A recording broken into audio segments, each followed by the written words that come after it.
Hi, NCRT, Grade 12, Chapter 8, D and F block elements உடைய book back question solve பண்ணிட்டு இருக்கோம். Question number 8.30, which is the last element in the series of actinoid அப்படின்னு கேட்டிருக்காங்க. Write the electronic configuration of this element. Comment on the possible oxidation state of the element அப்படின்னு கேட்டிருக்காங்க. So first last element என்ன அப்படின்றத சொல்லிடலாம். லாரன்ஷியம். So லாரன்ஷியம் பார்த்திங்க அப்படின்னா நமக்கு எல்ஆர் அண்ட் பேர் நம்ம இங்கே எழுதும்போது லாரன்ஷியம் அப்படின்னு எழுதிக்கலாம், ரைட்டா?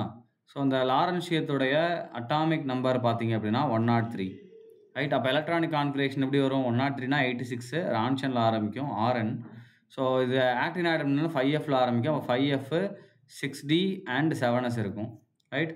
ஸோ 5Fல நமக்கு 14 லாஸ்ட் எலக்ட்ரானால. ஸோ இங்கே இருக்கும், இங்கே 1 இங்கே 2, ரைட்? ஸோ அதோடைய பாசிபிள் ஆக்சிடேஷன் ஸ்டேட் கேட்டிருக்காங்க. ஸோ அப்போ என்ன எழுதலாம்? Possible oxidation state that is equal to இங்கே என்ன வரும்? இந்த ரெண்டு எலக்ட்ரானை நம்மளால் ரிமூவ் பண்ண முடியும். ஏன் அப்படின்னா எஃப்ல வந்து நமக்கு கம்ப்ளீட்லி ஃபில்டாக 14 எலக்ட்ரான் இருக்குது, ஸ்டேபிள். அப்போ மிச்சத்தை ரிமூவ் பண்ணலாம். அப்போ பாசிபிள் ஆக்சிடேஷன் ஸ்டேட் நமக்கு என்ன வரும்? +3 வரும்.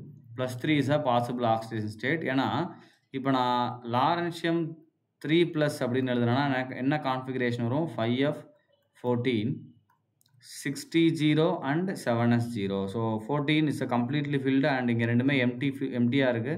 ஸோ அப்போ இது எப்படி நமக்கு மோஸ்ட் ஸ்டேபிளாக இருக்கும். அப்போ பாசிபிள் ஆக்சிடேஷன் ஸ்டேட் நமக்கு என்ன வரும்? +3 வரும், ரைட்? ஸோ ஃபஸ்ட்டு என்ன எலமெண்ட் கேட்டிருக்காங்க எழுதியாச்சு, அடுத்து எலக்ட்ரானிக் கான்ஃபிகரேஷன் எழுதியாச்சு, அண்ட் அதோடைய பாசிபிள் ஆக்சிடேஷன் ஸ்டேட் கேட்டிருக்காங்க, ரைட்டா? ஸோ அது ஏன் அப்படின்றதுக்கான கமெண்ட்டு கொடுக்க சொல்லியிருக்காங்க. ஸோ அதையும் நம்ம சொல்லியாச்சு, ரைட்? தேங்க்யூ.